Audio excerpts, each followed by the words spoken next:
We map where we've been by the scars on our skin. We can only sing the songs we've been taught to. Rachel always recommended messing with the settings. She said it's better than settling for whatever they give you. Sundown, it feels like I'm riding a train I'm not on.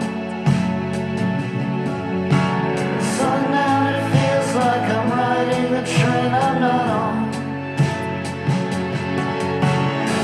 Rachel was practical. This is the Hood Rat Recap. We're your most steady source of the Hold Steady news from the unified scene. I'm Mike from St. Paul. St. Paul must be the unluckiest saint of them all. And I'm joined by the unified scene's very own King of Queens, Gaspar. How's it going today, Gaspar? How's it going, Mike? We just heard a brand new song at the beginning there, Gaspar. What do you know about that? Yeah, man. Messing with the settings. That was pretty incredible. Pretty incredible, yeah. It just broke Friday. We're recording this on the weekend here. And, yeah, it looks like we got a new album coming out in May, I think it said. It's like May 17th or May 20th, something like that. Yes, and I'm hoping that will also... I mean, we heard that the Hold Steady was coming out with a new album. And if this is like when Open Door Policy came out... All These Perfect Crosses, which was, I guess, not a new album for Craig. It was a compilation in 2021. But they came out about a week apart. So I'm kind of hoping that'll happen again. Maybe we'll get a Hold Steady album. Oh, so I got you. You're thinking a new Hold Steady record. Interesting. Yes. And they did allude to that at, which show was it? The, wasn't Brooklyn Bowl. It was the Weekenders. They kind of alluded that there was new stuff coming. Right? I think. Yeah. They did allude that there's something on the way. Interesting. So I hadn't even thought of that. So what do we think of this new song, Messing with the Settings? I'm loving it, man. I saw a lot of reaction online was they were getting God is in Chicago vibes from the song. I mean, it's not a slow song like that by any stretch, but I could definitely see the feel. I loved it. You hit that ending and it gives you goosebumps, man. Like it's...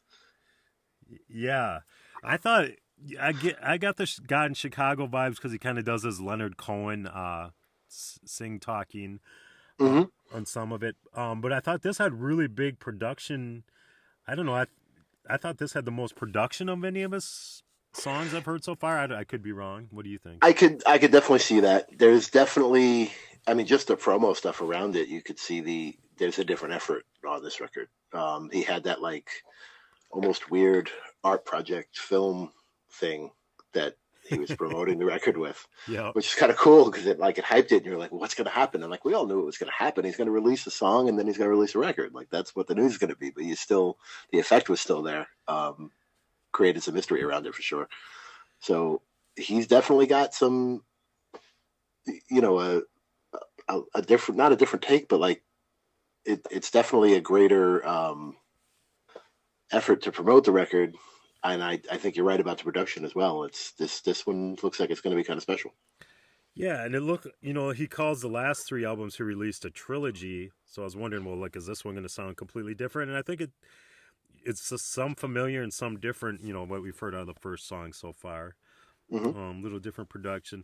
I was looking at some of the album's called The Legacy of Rentals. I'm looking at some of the titles here. He's got the Armadillo Kid, Birthdays, Curtis and Shepherd, which kind of reminds me when he puts those two names in. He's got Benny, from the old albums. He's got Benny and June, and he likes to use two people's names quite a bit and stuff. Doesn't have a girl's name here like he usually. I guess he does have Jessamine. Oh yeah. That's true. Yep. So. Yeah, so this is the first time we've had breaking news on this podcast. Yeah. Hopefully the next time will be that he's going to do a solo tour. I'd love to catch him live again. That would be awesome. So on today's show, it's really exciting. We speak to Fiona all the way from the UK, so we kind of have like a roundtable discussion with her at the pub. We'll say, usually we say the bar, but we'll say the pub today since we're going to the UK. And Fiona is our very first ever female voice here on the Hood Rat Recap, something we've been trying to achieve for a long time now, and what a great way to start. She's a real fireplug of a personality. So let's get to it right now and talk to her love of the Hold Steady. This was a Marvel movie, I'd say, what's your origin story? Like, how did the Hold Steady reach out to you? And where are you? North London or North England? No, North England. I'm in between Liverpool and Manchester. Okay, so how did you find the Hold Steady there? To be honest, and this is probably the most boring origin story you can have, but I read the Pitchfork review of Separation Sunday, and it sounded like it was something for me, and it was pretty much instant from there. Excellent. Just from hearing the album, and then they were just instantly my favorite band, and they have been ever since. Awesome. So you've been following them since just about the beginning, because that's the second record, right? So it's 2005-ish, I think. So they've kind of been with me, because I would have been, let me work this out really quickly. Yeah, I would have been 20. So they've kind of followed me throughout my entire adult life. They're sort of a constant. Yeah. In that sense. So yeah, I think I've lost count, but I was trying to work it out. I think these 2 nights were gig number 17 and 18 for me. Wow. I think. Cool. That's impressive. And when they would come to Manchester kind of twice a year, so it was right. It was quite easy to rack the numbers up. Mm-hmm. It's funny, they talk about people who are like, they follow them and all that, and Craig brings this up on stage sometimes, that there's a guy who's seen over 100 shows. Wow. That's a lot of shows. That's but then the commitment of the people who come to the Weekenders from America is just unbelievable. I mean, this weekend we spoke to people from Israel, people from Denmark. Like, it's only a couple of hours away for me, but it's a hell of a commitment for. Yeah, I go to Brooklyn Bowl every year, and it's the same thing. We have a friend who I believe is from Wales, and it's like we met her at that show, and we only ever see her once a year at that show. Wow. Yeah. I want to go to the Weekenders next year so badly. I wholeheartedly recommend it. I'm going to start saving now myself. Hopefully I can make it. I'll buy you a beer. Oh, that would be great. I expect to see you there. Speaking of which, I do have the Lanyards beer. Awesome. Oh, let's see that. With me? Excellent. Yeah. I like that. Oh, it's got the fish, or is that the shark? The shark, yeah. Huh. Have you tried it, or? So they were selling it at the gigs. It was on draft in the Electric Ballroom. I don't think it was on in the Moth Club, but then you could also buy cans to take away. So I've still got a few left. Awesome. So what? How is it? Is it good? It's okay. It's nothing special, but it's 4.6. So it's the perfect kind of gig beer. Like, you can have a few. You're not going to get too rowdy, although we did. But Dogfish did one for Brooklyn Bowl, and it was kind of the same thing, where it's like, it's all right, but yeah, it's high in alcohol content and do the job. Yeah, and it's that, or kind of Carling, or whatever other terrible lager they have at Camden. So definitely preferable. Okay. So then, Fiona, why don't you just kind of walk us into the Electric Ballroom night 1 on March 4th there? What are have you been there before? What are your impressions of the place? Just kind of that. Yeah, so been there for 2 previous Weekenders. So you guys haven't been to Camden? No. I think Camden itself requires some context, because it's quite a strange place in a way. For want of kind of a better description, it's always been sort of London's sort of hub of kind of punk and indie, and so in the 90s it was kind of the hub of Britpop. Now, and so there's a lot of kind of stalls where you can buy band t-shirts and Nirvana hoodies and Bob Marley t-shirts and things like that. A lot of the shops smell of weed. There are punks, really kind of over-the-top punks with giant mohawks that you can pay to have your picture taken with. It's all that kind of thing. There's a big market. There's a lot of food stalls. So it's kind of like Greenwich Village back in the day. I was just going to say that. Like that anymore, but I if you imagine remember that, as a kid. but really corny. It's It's kind neat. of a touristy thing, but at the same time, it's great. Excellent. Whenever I go to London, I always go to Camden, because even though it's a little bit cheesy, I just think it's really fun. and they're sort of attempting to gentrify it, but all they're doing is just bringing in more food stalls. So it's actually quite a nice form of gentrification. We went to a pub before the first night, which is called the Good Mixer, which is like famously where all the Britpop stars used to go. And Graham Coxon from Blur used to get his post sent there because he basically lived there. And that is still kind of a sticky, flawed, dingy. There were some Hold Steady fans in there meeting up. They were just sat next to us. Oh, cool. It's kind of a classic kind of grimy rock pub. So the Electric Ballroom very much fits in with Camden as a whole. It's a typical kind of rock venue. I'm not sure what the capacity is, but it feels big. It looked pretty big on the video feed. Yeah. Yeah, I've looked it up. It's and we were talking about this the other day. It's about the same size as Brooklyn Bowl. It's 1,500 people. Oh, So, okay, cool. Yeah, that sounds. But I think from the look of it, it looked like there's more venue there than there is in Brooklyn Bowl. Or Brooklyn Bowl has like the bowling alleys and the restaurant area. That seemed to have that as floor. So that was kind of cool. Yes, yeah. It's basically just a bar, some toilets, and a venue. Yeah. What else there do is you a need? balcony, which is really nice. Yeah, that looked really cool. That did look was cool. a place to see it.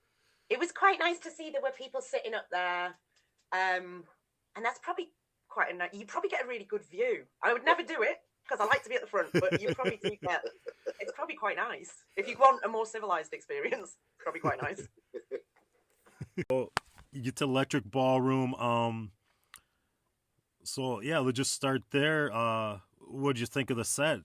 Did you play some of your favorite songs? Yes, I've just been looking back at it, and until you look at Saturday night, it seems like pretty much the perfect set. They made us wait a long time for Stuck Between Stations, which I thought was a bit strange. But yeah, it was great. I mean, I think everybody was just so excited. The atmosphere was amazing, and I knew that it would be. But I spoke to so many people who said that it was the first time they'd seen any live music since the previous live Weekender. Right. And that was the case for me. I hadn't seen anything since. Now, when did London open back up? How much of a time frame was that? To be honest, it's been gradual. Okay. I think live music's been back for probably the whole of the past year to some extent. Okay. But there's been kind of restrictions come in, restrictions go out, and I was saving myself for this. Saving yourself for the scene. All right. Exactly. So I knew that the atmosphere would be amazing, and it didn't disappoint. I think everybody, the second they stepped out, everybody was just over the moon about it. Did you guys watch it on the live stream? Yes, we did. Yep, and like we were saying before, the live stream's awesome. You can hear the band really well, but they don't. You can't hear the crowd. So like when they did Unpleasant Breakfast, we couldn't hear the woos and stuff. But it was a pretty good. It sounded pretty good though, and you could see the millions of people or the hundreds of people there. So yeah. One of the things that struck me is that there was a lot of horns on this particular set, like more so than on other sets where they kind of just sprinkled them in. It just seemed like they were out there for at least half the show. I think because they went away and then they came back. Mm-hmm. But it's interesting that you say that because from where I was standing, I couldn't hear them. Oh. And to be honest, I think that's probably one of my only criticisms of, if there has to be a criticism, of course. that's probably my only criticism of the Friday night was I couldn't hear the horns at all. Yeah. They definitely add a lot to the to the music. It's really cool having them. I'm very happy that they've made this like network of horn players. And I know on the live streams it's been brilliant. hearing them. Yeah. To give them the benefit of the doubt, it's probably where I insist on standing, because I'm always to the right of the stage as you look at it, but more towards the speaker stack. And I don't know whether it's just that I was too close to the speakers. Right. So you're on the Tad side of the stage, basically. Yes. Yeah. And then I've always been Tad side, but on Sunday I went Fran's side. Wow, switching it up. Yeah. I try to make a point of doing the same. Like so when they do Brooklyn Bowl, it's 4 nights. It's 3 nights. 4 nights, and I'll try to stand in a different spot in each one. See, it is a different experience. I always try to get front center. Like, excuse my language, but I've stared at Craig's crotch a lot more than because I'm always front and center. But now I'm taking Gaspar's advice and trying to start to move around a little bit and get different spots. So I think the one time I was front and center, I was on the barrier, and I broke 2 of my ribs. So no way. Yeah, that's going back quite a long time. But I can say in honesty that the whole study almost killed me. Wow. 1,000 kids will fall in love in all these clubs tonight. 1,000 other kids will end up gushing blood tonight. 2,000 kids won't get all that much sleep tonight. 2,000 kids, they still feel pretty sweet tonight. That's a... So now, that is something I noticed on the stream. They have that barrier that puts it probably puts about 3-4 feet between the stage and the audience, which I think is mostly so that they have a pit to allow the photographing to happen. But yes. Is that a permanent structure in that venue? Oh, yeah. And actually, most venues in the UK, even ones that are slightly smaller than that, there's always that gap, and there's usually security guards standing in there. Okay. So they catch crowd surfers, and they hand out water, and they just kind of make sure everybody's okay. But it is also full of photographers a lot of the time. Because they do that here, but that's usually larger venues. Like, it doesn't have to be like a gigantic one, but like a Hammerstein Ballroom has it, I'm pretty sure. And I think Irving Plaza used to do it. Irving's a little smaller, but most of the smaller venues or like that size of 1,500, you don't usually see that. Oh, really? We saw it on the stream, was like, wow, I wonder if they're doing that for this particular crowd or if that's the way it is. But yeah, no, that's a permanent structure, I think. But that is, because this would have been, when I broke my ribs, it would have been, I'm going to say Manchester Academy. I might not be right about that. But it was pretty much because of the barrier. Had there just been a stage, I would have just fallen on the stage and I would have been fine. But because of where the barrier sat on me, there was a surge forward and I kind of felt it go. But I didn't really notice till the next day that actually I couldn't breathe. So, wow. But you got to finish the show. What a trooper. I made it through the rest of it. I think I may have had some alcoholic assistance with that. That always helps. That always helps. It does help. But that's prevented me from being in front of Craig since, just in case. And it looks like the I don't know, did you notice this, Gaspar? But it looked like from the Saturday feed, there was a little more, not crowd surfing, but where everybody kind of bounces to the right and then bounces back to the left. It seemed like England, I don't know, they move around maybe more than the American crowds. Am I right or wrong, or did anybody else not notice that? Or I've heard the band say that before, that the London crowds tend to be kind of the most raucous. And and I think it's because in London, they never have, do you guys ever have seats where you sit down? I don't think they ever have that in London, do they? Not often, no. So that could be the difference. Maybe the crowd's more used to being mobile like that. Yeah.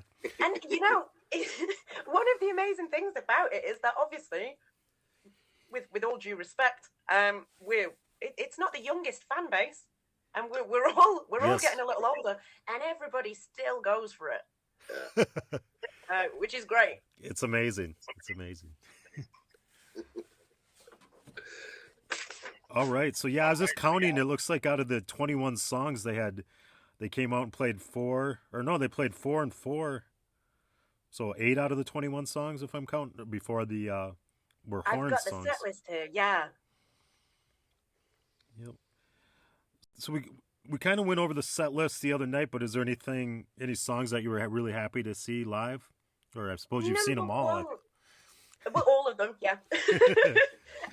Probably, for me, the one that I wanted the most, and I think we were the only night I think the Friday was the only night that got it, was Unpleasant Breakfast. I was so happy to hear it.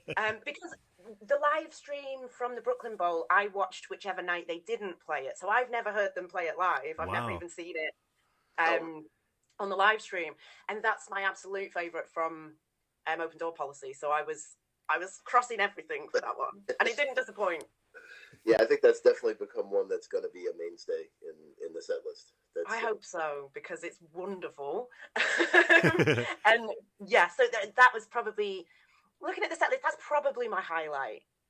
One thing that I did, just to throw some negativity in there, sure. One thing that I did want to mention, and I wanted to kind of get your opinions on this. This is probably heresy, but I don't like it when they play Southtown Girls.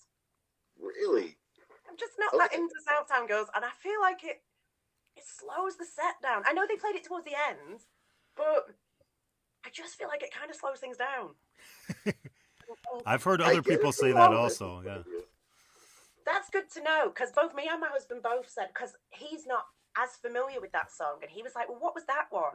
And I said, oh, it's the last song on Boys and Girls in America. And to be honest, it has become one that I tend to skip. I tend to just end the album before it. So that's probably the only thing in the set that I was like, oh, okay. Well, there's always those songs that you do tend to like. So I'm not a big fan of Navy Sheets, so like I will skip that one. And then there's Navy other Sheets songs is the worst that, Hold Steady song. And then there's some songs that like you just skip them on the record, but then you hear them live and you're like, I really like them live. Yeah. Southtown Girls, I gotta disagree with you. I love that one, but see, to me, and it's funny because I had the opportunity to do this and I didn't do it, but and Mike could probably speak to it because it's local to Minnesota. Like you can drive those routes that he's talking about. Oh, okay. Those are all real places. I was not too, when I did visit Minnesota, I was not too far away from the quarry. And I told this story on another podcast where, like, one of the guys was like, yeah, if you literally go down that way, like, you'll hit the quarry. He's like, I wouldn't recommend you do it. But, I'm like, oh, okay, I never did. But have you ever driven the routes, Mike? Or, like...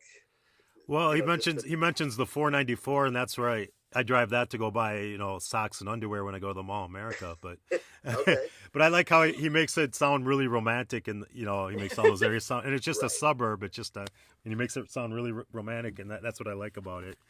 So yeah, but it is funny how, and me and Gaspar have been talking about doing an episode where we talk about the song we don't like as much as everybody else, and the song we like that nobody else seems to like. So we might have to have you back on. We might have to have you back. That might be my one. Well, yeah, but actually, I might have the opposite answer to that because I was really, really happy that they played "Sweet Part of the City," and I don't know how popular that song is, but I was super excited to hear it.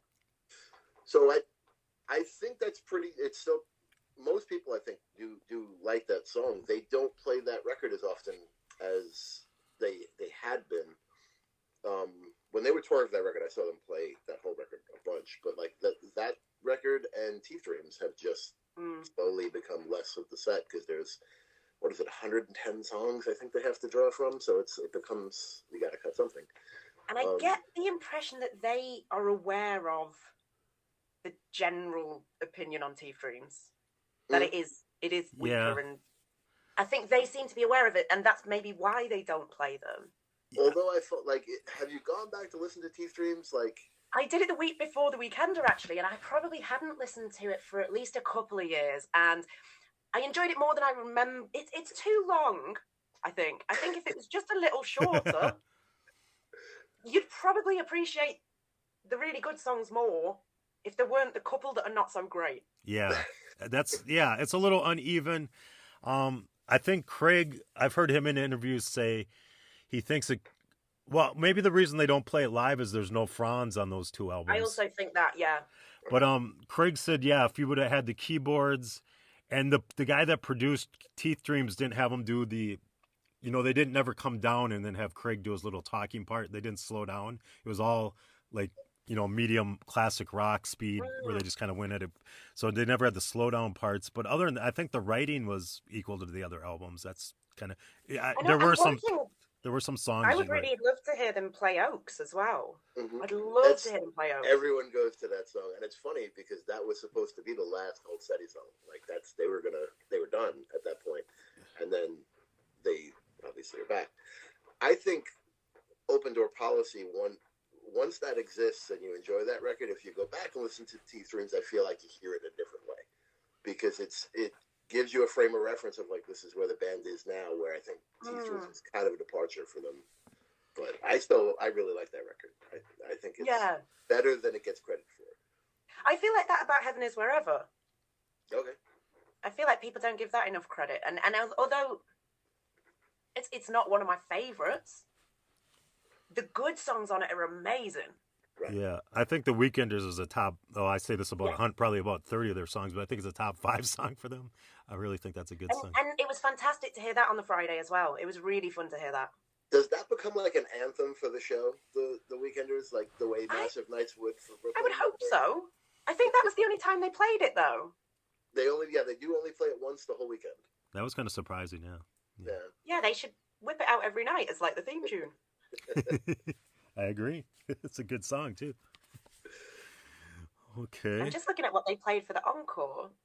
That was the other thing that I was interested to get your take on. When they played the Feelers, I felt like the room just sort of dropped. Okay. Like that was probably the one song where it felt like it didn't really work. On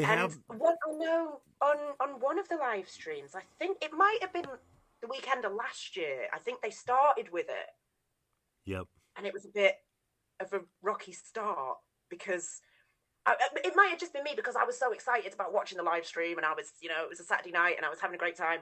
And then it was like, I kind of wanted to go in hard. Well, that's one of the ones it's not really... It's not a banger, and it's you could almost put it in the deep cut kind of category where it's like if you were to have Hold Steady singles, like that's not one of them, but it's I compare it. I compare it to Sweet Part of the City. It's the first track and it's slow, just like Sweet Part of the City was. And I some people kind of down. I mean, maybe if they put it later in the album, people would receive it better. I don't know, but yeah, and I think if they placed it differently in the set as well. Yeah. I think to open encore with it was a bit like, we want to keep going mad. One of the other nights they have certain songs. It seems like they've been opening the encore with a slow because they've been doing certain songs. And then they hit it with the three hard songs, or 2 or 3 songs. I'm going to be massively hypocritical because I always like an encore that starts with certain songs. So I think it works in that spot. Because I think that's a very popular opinion. They're waiting for that song. It's a good spot for them to jump back in, and then you get your three bangers. So I agree with you. That's a good spot for certain songs. Yeah. Certain songs they get so scratched into our souls.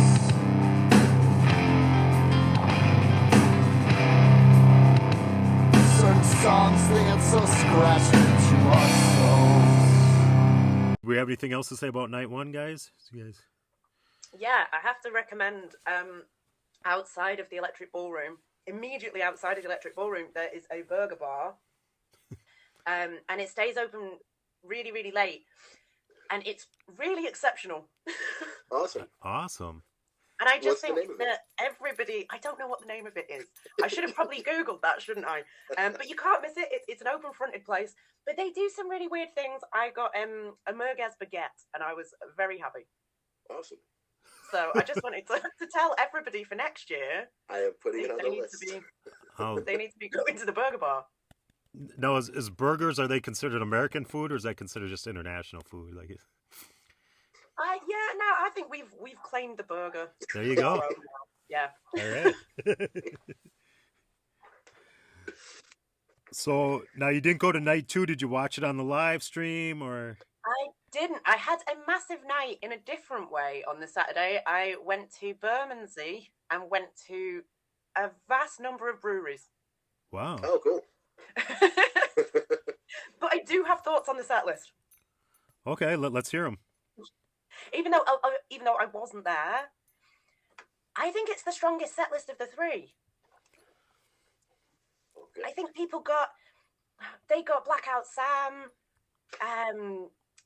they got Multitude of Casualties, they got Slapped Actress to finish, and they got Hot Stuff Light, which is one of my top 5 Hold Steady songs. Yeah, me too. I mean, they got T-Shirt Tux. It's a brilliant set list. It's funny how, and like even songs that like don't make the whole weekend, and you're getting like so many songs over the weekend. They do a great job of playing a lot of unique songs, but you do find yourself going, "Oh, we didn't hear this." Yes, and it's amazing, isn't it? Because if I hadn't seen Saturday's set list, I would have been like, I think I heard everything that I wanted to hear. Because I had such a good time, it wouldn't have occurred to me to think about it. But having seen Saturday's set list, I was like, oh, we never even heard Party Pit. So was it good? Was it good on the live stream? It was. And that's interesting because Party Pit is one that they do normally play every time, right? Like, yeah, almost always fifth, and they played it at mid-set here. That's my thing. Every time I've seen Party Pit, it's been the fifth song, and I want to hear it towards the end because it's one of my jams. It's kind of the song that got me into them. So, yeah. And it's always really good with the walk around and drink some more bit. Yeah. Mm-hmm. Yep. That's always a highlight. So yeah, I mean, I'd love to hear how Saturday seemed to you guys because it looks like a brilliant set. It sounded. I think it sounded the best on the live feed, right, Gaspar? Did they have this? It did sound the best. So the first night, I feel like they didn't have the mix figured out. It was very bassy. It was good. It was fine. I saw some people complain more about the stream than I thought, like, was credited. Because when we were watching it, we were like, yeah, that sounds okay. But then when I heard Saturday's set, I'm like, yeah, it's definitely better. So they fixed it for sure. So yeah, there's definitely something to that. Did you get on the big screen? I'm sorry? Did you get on the big screen? They No, were showing us you guys in the stream on a big screen. Right, I didn't do I didn't do that this year. I did that the last time they streamed the weekend here, so we didn't do it this time. I don't know why we didn't actually. What do you guys think? I got an idea to be on the big screen. See, I got my reading glasses on now. If I grab a guitar, I can do a pretty good Craig, and I was gonna do his. Where I was gonna go. That would have been amazing. I wonder if he'd hate that though, because I can't believe nobody ever does an imitation. I could wear a button-down shirt and just be like. I can't believe more people don't do that because it seems like there's an awful lot of us who are bespectacled. So we were talking about how like it gets a little Rocky Horror Picture Show with some of the stuff they do. We start dressing up like the band. Yeah, because I think all of the hand signals and things now are just kind of it's not Craig's thing anymore, is it? We're all doing it. Yeah. And yeah, it does become a little bit like, I feel like if you were to take somebody to see the Hold Steady for the first time, which I did with my husband a few years ago, you kind of have to prompt them beforehand on like, there's going to be a lot of call and response, and you have to know when to do 5 fingers up and when to do 6 fingers up, and there's a lot to learn. But that goes over really well because I've actually done that where like I'll just hijack somebody to a show and be like, come on, you're coming, we're gonna have a good time. And a couple of guys at work who like they're not into them. They like I've played them for them. They're like, yeah, it's not my thing. But they come to the show and it's just a different experience where they've all admitted to me, it's like, I had a great time. Like, this is crazy. And it's like a big party. And I think you just get sucked into it, like whether you like them or not. So I don't think you could. Obviously, we're biased, but I don't think you could go to something like, especially what they do now, like the Weekenders, because it's such an experience and the atmosphere is so brilliant. I don't think you could go to something like that and come away unconverted. Great point. Yeah, I remember I brought somebody for the first time and I was like, my favorite part is Craig forgets the lyrics, and I just love, and he didn't forget the lyrics that night, and I haven't heard him, he kind of forgets them, but he used to really bog them like pretty bad, and I don't know if he's got more sober, but he doesn't do it anymore, where he just like, no. I think he made it through. The nights I saw, both nights, I think he pretty much nailed it the whole way. I've seen him mess up a few times recently. It still happens. Did he do it on the benefit stream? I think. I'm trying to remember if he did or he didn't. But yeah, he still bungles those lyrics every now and again. He managed at one point on Friday. He managed to knock his own glasses off, and Steve had to help him. Oh my gosh! Which was quite adorable. I think he got so enthusiastic that he managed to actually swipe himself in the face and knock his own glasses off. I just wish Steve would have wore the furry. What was that? A furry wig or a furry hat that he was wearing in the sound check? Oh no, that's Tad. That's Tad's. Or Tad. Tad. Like the big Russian hat. Like yeah. He had it on outside the Moth Club on Sunday, and I didn't realise it was him to begin with. And I sort of glanced at him through the corner of my eye and was like, "Who's that guy in like a crazy wig?" Because in the dark, it looked like somebody just had a wild wig on, but it was the big furry hat, which was a good look.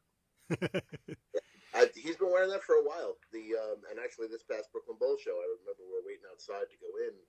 I was standing out there talking. I looked to my right, and there he is with that crazy hat. And like he was rummaging through his car. I don't even know what he was doing. It was very bizarre to see him in that setting where it's like, that's Tad. All right. There's such an accessible group. It's funny you can see him before and after the show, just walking around and texting people and stuff. Yeah. Do you talk to them though? I have. So in Brooklyn, they go to this bar called Lake Street, which is partially owned by, I think, the drummer. I forget which member. Yeah, it's Bobby, because I remember him telling me about it the one time that I have spoken to him. And it's just this little small bar. It's tiny, and everyone who knows about it goes from Brooklyn Bowl. They just walk right over to it, and we all just hang out there because you know they're coming there, and they spend all night talking to you, and they are very accessible, and yeah, they're all down to earth. It's fun. The only reason I ask is that I once embarrassed myself in front of Craig, so and it haunts me to this day. I met him at Under the Road Festival. This is years ago, I hasten to add. I'm a much more sensible person now. But as it was a festival, I was maybe a little inebriated. And they were doing a sign-in, but I got there early and Craig was just milling about. But he was obviously kind of doing his own thing. He wasn't ready to be kind of chatted at by fans. And I went up and I gave him a very drunken spiel about how much his music meant to me. And I had my photo taken with him. And in the photo, I'm looking ecstatic. I'm the happiest person in the world. And he looks absolutely bemused. And it has haunted me since. I have a similar, I got a selfie with him, and I was with my friend Alex, who I don't know what was going on. He takes selfies with, he's a pretty good podcaster, and he takes selfies with like rock stars all the time, like famous people. And I'm like, let's go take a selfie with Craig. He was playing a solo show at the Triple Rock, and the Triple Rock was closing. That was a big lifter puller. That was kind of their main place. And it was closing like a week later.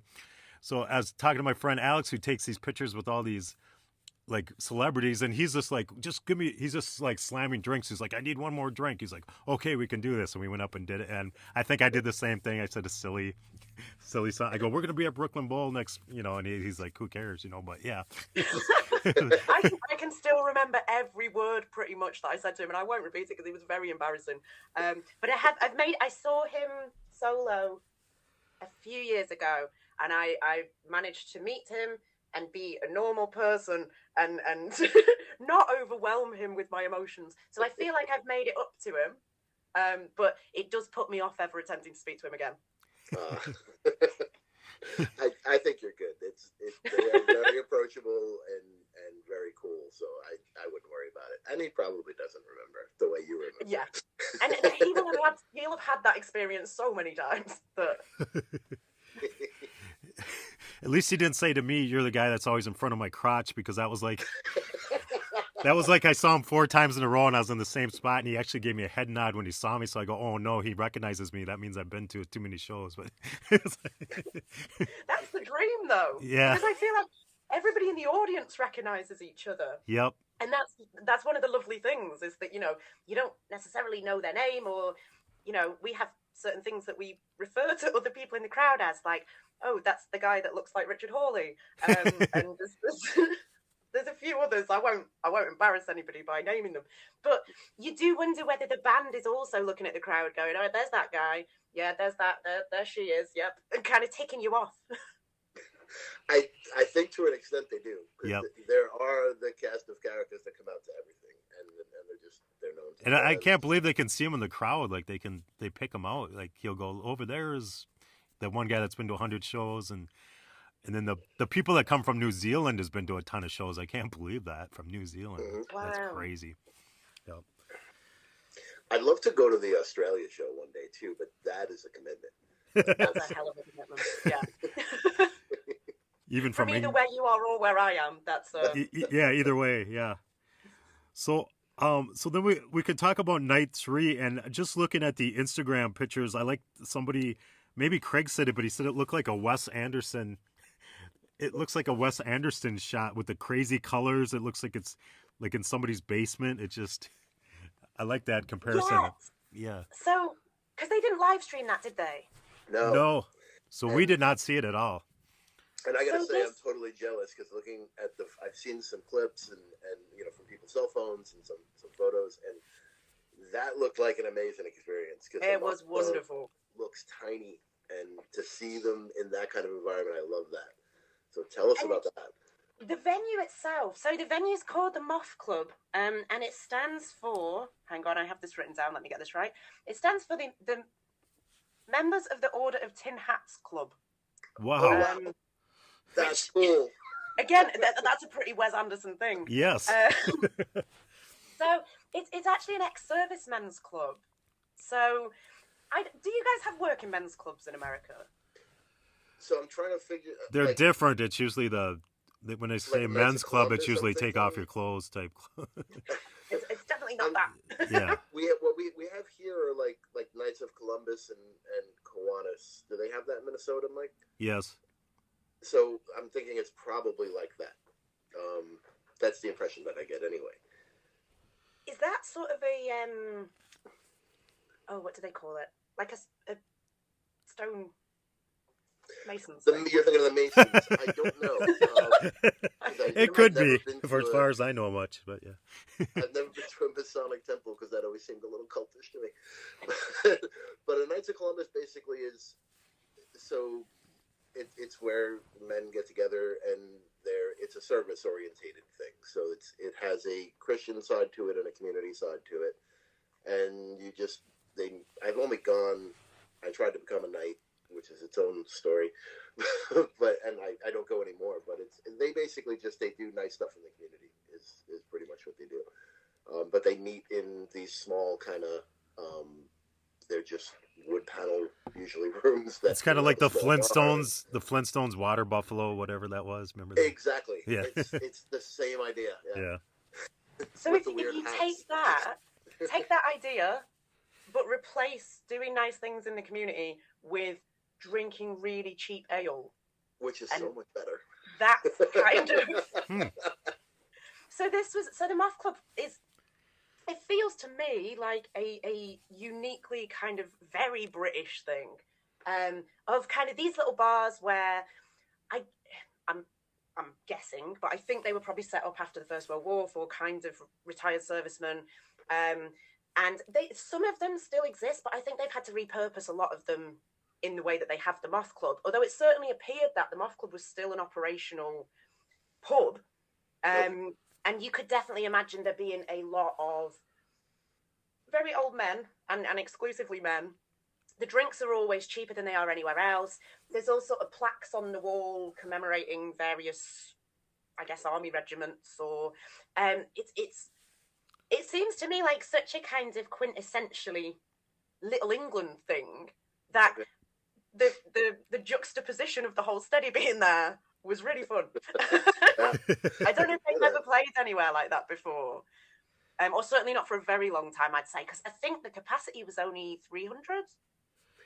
Yeah. I don't know. I didn't look it up. But I got the impression that it was very similar to seeing, like, when I went to see them in Minnesota, they played 7th Street Entry, which is a little tiny spot underneath Yeah, Fifth Avenue. they're like the And, same size, except 7th Street Entry is black on black, and this is all, like we said, Wes Anderson colors with bright colors. Right.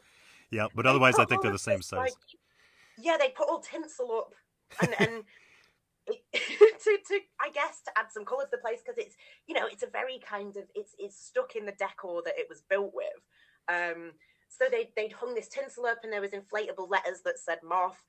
The sound man was in kind of a cupboard with a cage on it. Mm-hmm. The stage was probably the size of the room I'm in now. They were really kind of crammed together. I don't recall ever seeing them somewhere like that. Even, you know, even reasonably early days, because I think, to my knowledge, it probably isn't a gig venue very often. I think we found out that actually stand-up comedians use it to sort of road test their material. I think that's its primary use now. That'd be the perfect size, yeah. I wonder what the people who run the Moth Club thought after that show, because like you gotta figure, like, did they know what they were getting into? I can only assume they didn't. The bar staff certainly seemed quite bemused about it. Because I went up to the bar after the gig because I was trying to get my 4-pack of the Lanyards beer, and I presumed it would be there. And the guy was just like, "You're some kind of alien. Please go to the merch stand."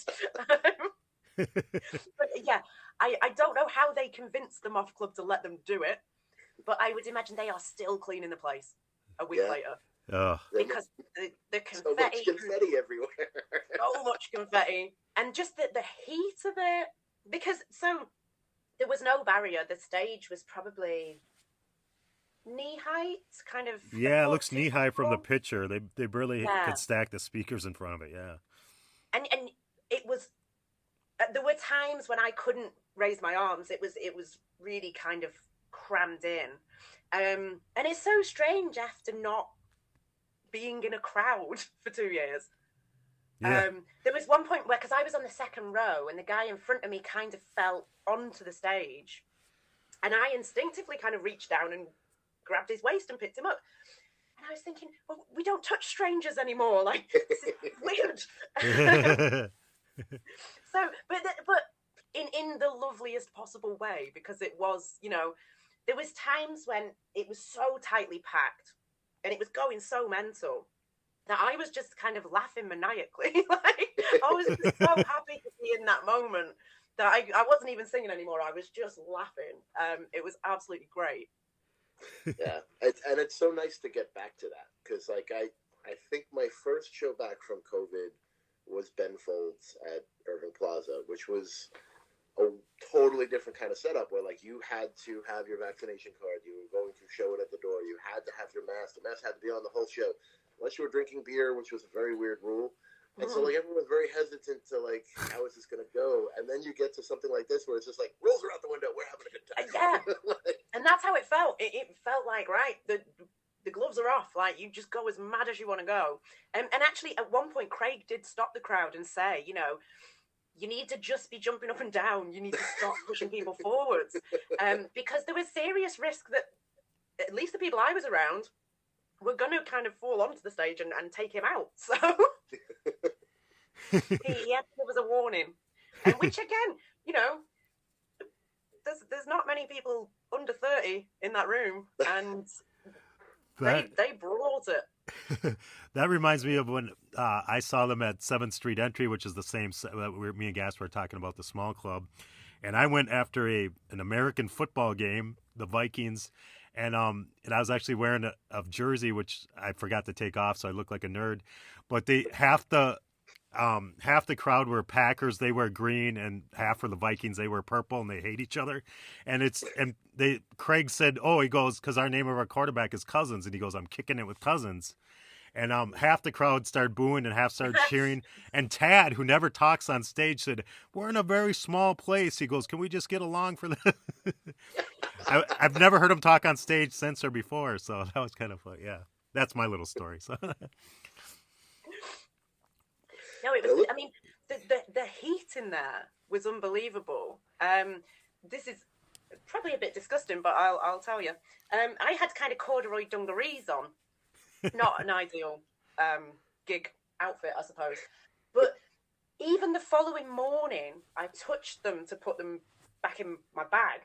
And I'd managed to sweat through my bra, my t-shirt, and some corduroy dungarees to the extent that the next morning they were soaking wet. Like, it was that hot in there. Yep.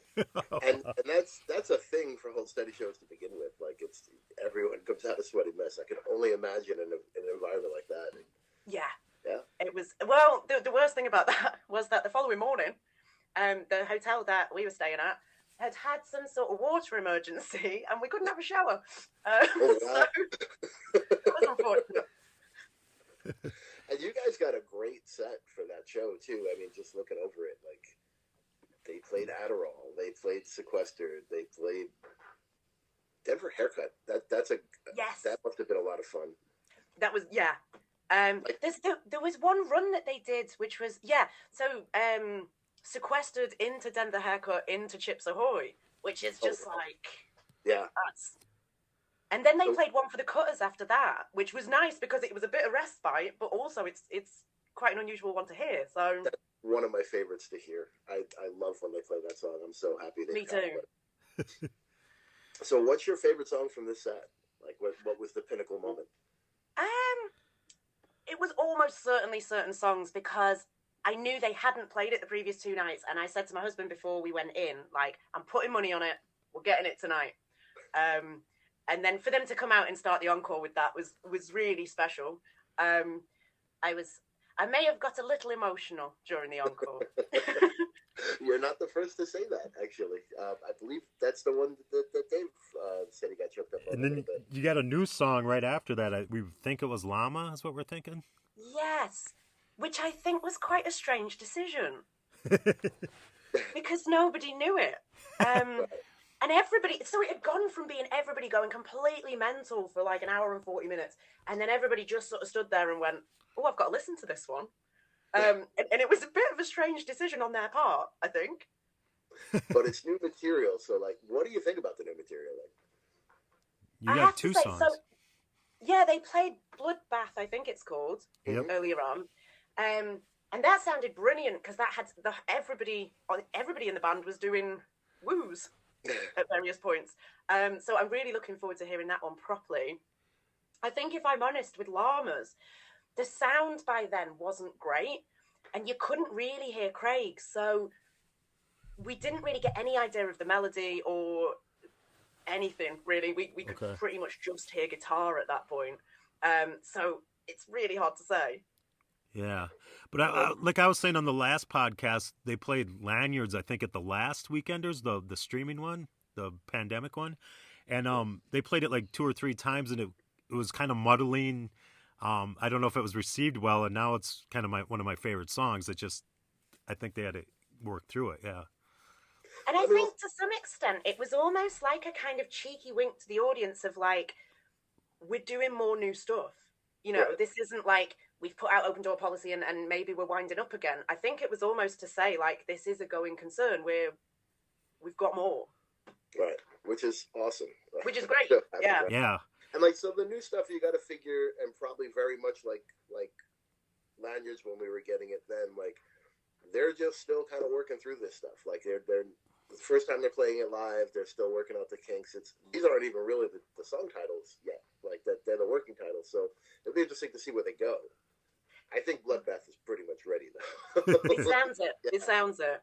Because I saw Denver Haircut the first time they played that as well. That was at the sound check in 2019, I think.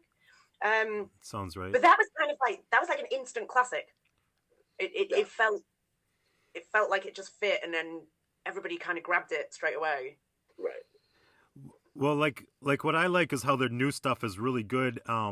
It won't be like the casino I work at. We have a lot of the has-been rock groups, and when my joke is when they say don't go to the bathroom, when they say now we're going to play some of our new stuff because it gets so crowded in the bathroom. But I don't think it'll be like that with the Hold Steady. I mean, open door policy. I like that. Seem like it. Yeah. I mean, the reaction that Lanyards gets, Heavy Covenant. We got both of the nights that I went. It was brilliant both nights. I love that song. I do feel like open door policy has just been a really unexpected resurgence and resurrection, to use the lexicon of the Yep. appropriate lexicon. I just, even with Thrashing Through the Passion, which I really like, but it very much feels like a collection of individual songs rather than an album. Right. Well, I mean, don't think you could if have you look at predicted how they open door released policy. I think that's largely because of how they released it. They experimented a lot with Bandcamp, and they were just doing off these 1 and 2 songs, and then decided to put together the collection. So it doesn't really feel like an album. No. So I agree with you.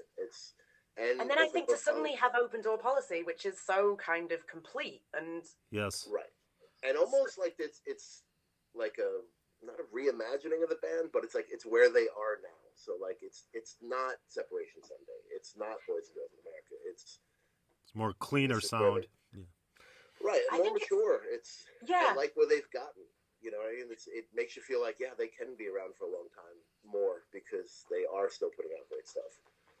And I feel like it fits my trajectory with them, because I think after Teeth Dreams, I did fall off a little bit, and I stopped seeing them as much, and, you know, I wouldn't have necessarily said they were my favourite band anymore, but it was Craig's solo stuff that brought me back. Yes. Okay. That kind of trio of albums I love as much as I love The Whole Steady. I think they're absolutely wonderful. I agree. But I like that open door policy is almost like a foot in both camps. Mm-hmm. Because it's got the same producer, and I think it's got some of the same sort of airiness and space. It seems like it fits my progression with the group in that sense. I can see that. Yeah, I think that their fans are aging with them, and so it's just perfect how it works out that way, I think. Yeah. And I also think that the stories have got... What I said to one of my friends when it came out was that in the earlier albums, the characters are making mistakes, but they're making ones that you can imagine them coming back from. I feel like on Open Door Policy, people are making mistakes in their 40s that are then much bigger mistakes. Right. Yeah. And I feel like that's a logical trajectory, and one that we can all empathise with. Yeah. Right. Tomorrow's pretty much today, and I don't predict a major change.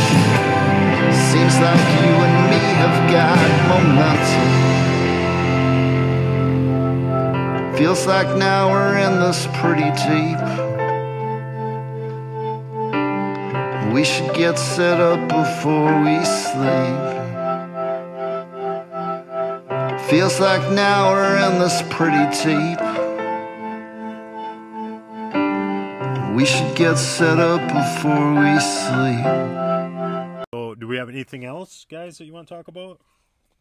The only other thing I wanted to talk about, and I think Gaspar, did you say you've done 4 nights consecutively before?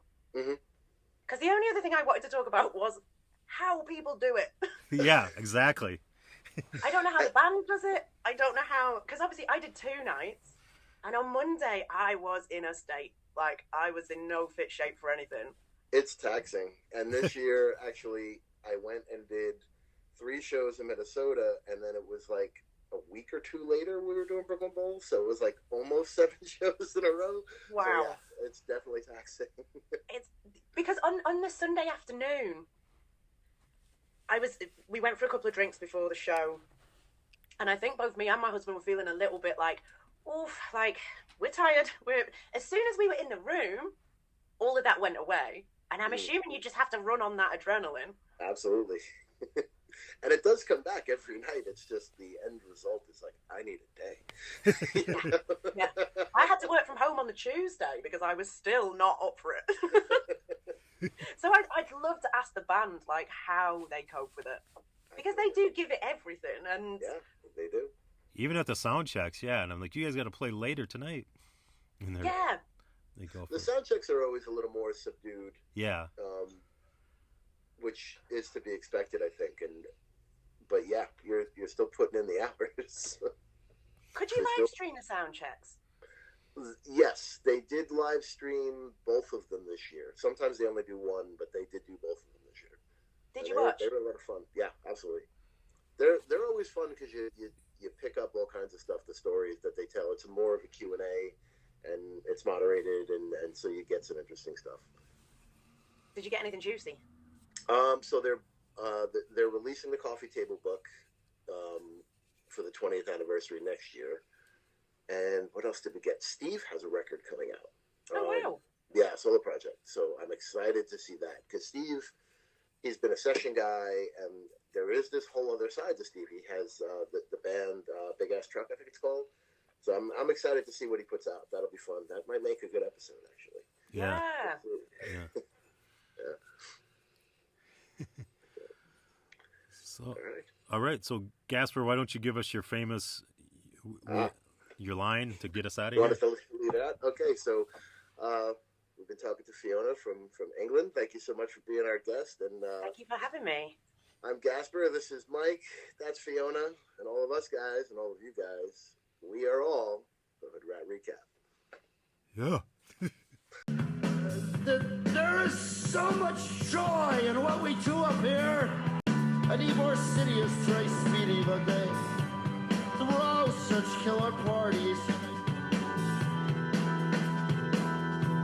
Killer parties almost killed me.